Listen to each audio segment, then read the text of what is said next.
the a-hole for following through with my ultimatum with my mom, even though she had no control over the situation? I, 32 female, have a cousin, Anna, 29 female, who I used to get along with very well. I would call her the little sister I never had but always wanted. As teens, we promised each other to be our maid of honors and godmothers to our children. I thought that we would be close forever, until I found out that Anna was pregnant and engaged to my ex-boyfriend James, 33 male, 5 months after we broke up. Anna and James swore up and down that while they had feelings for each other, they never acted on it until the day after he and I were officially broken up. They even offered to wait a year later to actually get married so I could have time to process, as if that was supposed to make any of this better. I was furious and refused Anna's request at being maid of honor and tossed the invitation.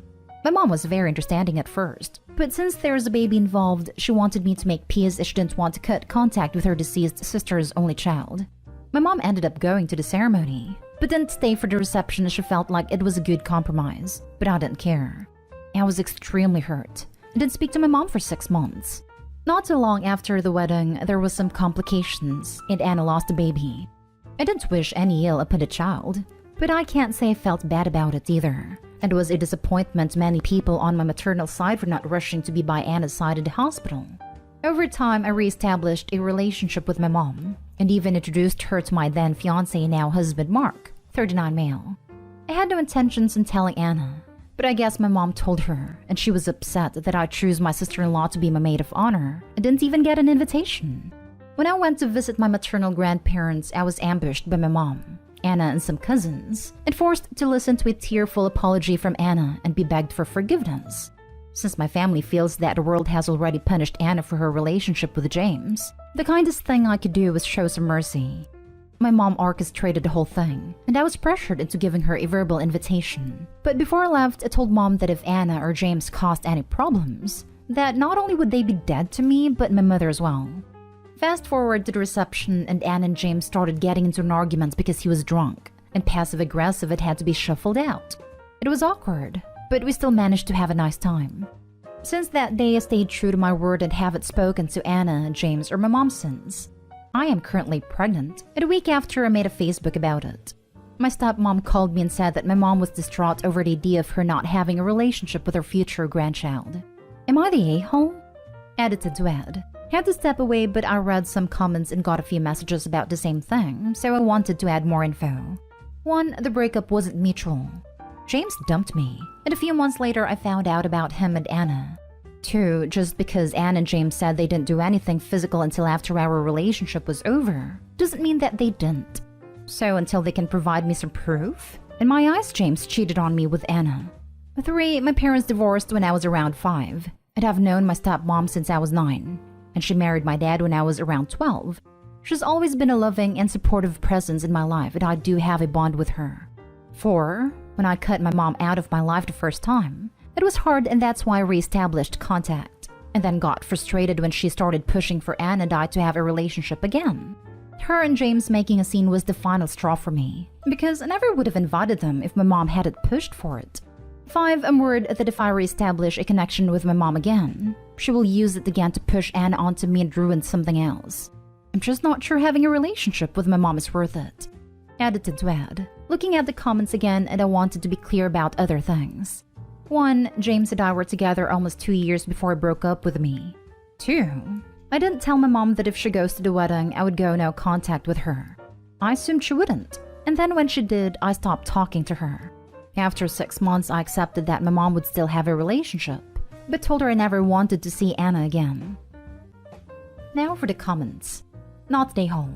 I'm sorry, but you're supposed to buy that they got together the day after you guys broke up, and there wasn't cheating? At least on the emotional end? Like, no way. That's a betrayal. You don't chomp at a bit until your family member breaks up with someone and hop on them immediately, without ever talking to them about it. I don't blame your mom for wanting to keep the relationship for herself necessarily, but forcing you to do so via ambush is a boundary-stomping nightmare. You aren't an a-hole for disengaging. Mom was faced with having independent relationships with her niece and daughter, or having a relationship with only her niece. She did not choose her daughter. This means she also did not choose her grandchildren. Sometimes in life you cannot eat your cake and have it too. People are not accessories to your life. I'm sad for Opie and her mom, but I also understand not wanting a relationship with someone who cannot respect you and your boundaries and values other people more than her own children. Well, in this case, I kind of feel like the mom could have had both, if she'd been willing to be reasonable and have a shred of empathy for Opie. It sounds like Opie had accepted the mom's continuing relationship with a cousin, even if not happy about it. But right when things were fragile but just starting to repair, the mom felt the need to stick her nose where it didn't belong and pressure Opie to invite the cousin Dex to her wedding. If she'd just been able to go, "Yep, while I love your cousin," I completely understand why you would not want her to be at your wedding. This is supposed to be a day about you and your fiancé, and I respect your decision. They would still have a relationship. I say not today home. Mom fooled around and found out. At the time, I felt like if she's willing to go this far and have this much faith in Anna, then she can take any of the fallout. You are not today home. Your family clearly shows no regards for the boundaries you erect to protect your mental and emotional well-being. I do think excluding your mom from your life forever is a bit extreme, but none of us know the dynamics of your relationship with her. If you want to let her back into your life, you can do so when you're ready to. You don't have to tell anyone that you're doing so before you're ready to do it. If your mom's upset by that, well, that's tough. She organized the ambush where you were pressured into listening to Anna's apology and her begging to be invited to your wedding. She made her bed by prioritizing a misguided notion of family togetherness over your health and happiness. And now she's finding out how uncomfortable it is to lie in it. Next story. Am I the a-hole for telling my ex's daughter the truth about why I can't see her anymore? My ex, Kara, has a sweet, amazing daughter, Layla. I've been in Layla's life since she was 5, now 14. We've always gotten along super well and we're ridiculously close. Layla's never met her biological father, but considers me her father and calls me dad. I consider her my daughter. My ex and I plan to have more children together, though when we were at least 30 and financially stable. Despite waiting and protection, we got a false positive about 2 years ago, when we hadn't started trying yet. Then about a month after this, Kara realized she didn't want any more children. We tried to work it out, but just couldn't because I wanted more children, while Kara didn't. Despite trying to figure it out in marriage counseling, we broke up 4 months ago. However, there was a major issue. Layla. I was legally just the mother's ex-boyfriend. My lawyer told me I have no rights to see Layla if Kara disapproves, and Kara took our separation hard. She feels I'm choosing blood over her and Layla? Not it at all. It won't let me see her. I have missed them both so much. The not seeing Layla's killing me. But just giving in and going back is a bad idea, according to my therapist anyway. This is the context to the actual event. Last month, Layla showed up at my work all upset. She even skipped school to see me. She was hoping I'd come to see her and felt betrayed that I hadn't. I took her back to school and we talked. She felt abandoned that her dad, me, didn't love or want her. I ended up telling her the truth, that I love her more than anything, and she'll always be my daughter even if I can't see her. Where I may have crossed the line is explaining how I legally cannot see her anymore without Kara's approval, and that if Kara changes her mind, I'll happily involved in her life. She seemed happier when I dropped her off, but it didn't end well. A week later, Kara called me furious. Apparently, Layla had been trying to convince her to let me see her, or even take me back. I didn't ask her to, and did not say I wanted Kara back. Since I talked to her, apparently she's refused to listen to her mother, and been extremely rude and cruel. Layla's basically acting out until Kara lets me see her. Kara wants me to talk to her and end it. As I said to her, I'm happy to tell Layla to stop and be good, but I'm not going to tell her I don't want to see her. My parents think I'm being unnecessarily cruel to Layla. They say I'm being unfair by involving her in matters between me and Kara, and that for now I should listen to Kara and just end things. My friends have basically said they understand why I'm acting this way, but I shouldn't have given Layla false hope.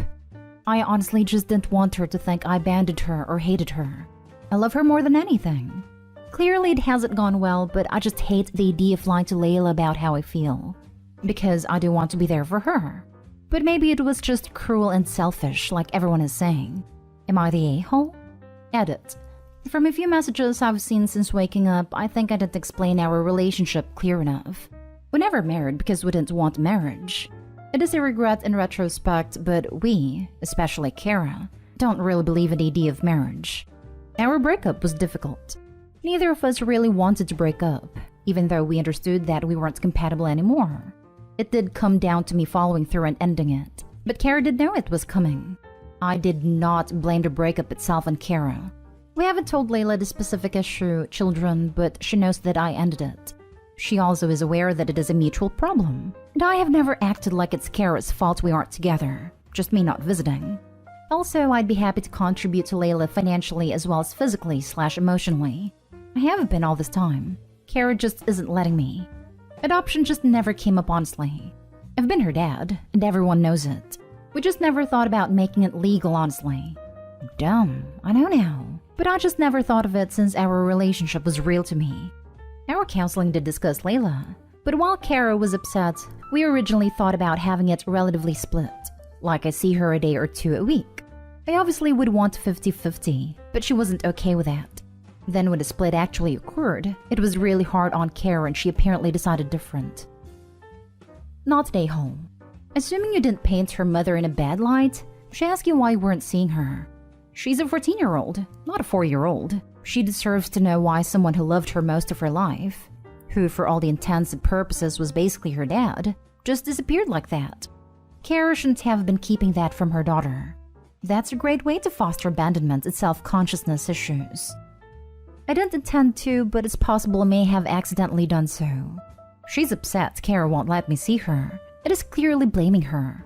While I didn't intend that, I can see how it would come from explaining the truth.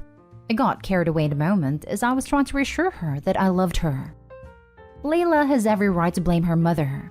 Her mother was the one who decided not to tell her why she didn't want you to have contact with Layla. The girl is 14. She needs the truth. Not today home. Kara wants me to talk to her and end it. Kara can't have it both ways. If she doesn't want you involved in Layla's life, then she doesn't get to pull you in on disciplinary issues. Either she needs to set aside her feelings and find a way for you to be involved if that's what her daughter wants, or she needs to just deal with being the mean parent for now, until Layla moves on, or is officially old enough to build her own relationship with you. I don't think it's about discipline. Kara thinks that if I lie and say I don't want a relationship anymore and everything, Layla won't act up since there won't be the point to it. Can't convince her mother to let me see her. Still, I agree that I shouldn't have to lie to her for this. Lying to her like that would literally destroy her. Kara's trying to give her daughter a complex, but doesn't want to be the bad guy anymore, so she's putting the onus on you. She's not being fair to you or Layla. She allowed you to be Layla's father for all these years, and now that she doesn't want a relationship anymore, she wants you to sever all ties, and that's not how it works. Last story is titled, Am I the a-hole for refusing to babysit my brother? When I, female 28, was 20 and my brother 15 was 8, I told my stepmother that I wouldn't babysit him ever again after an incident. When his bedtime came, I told him to finish his game on his tablet and go to bed.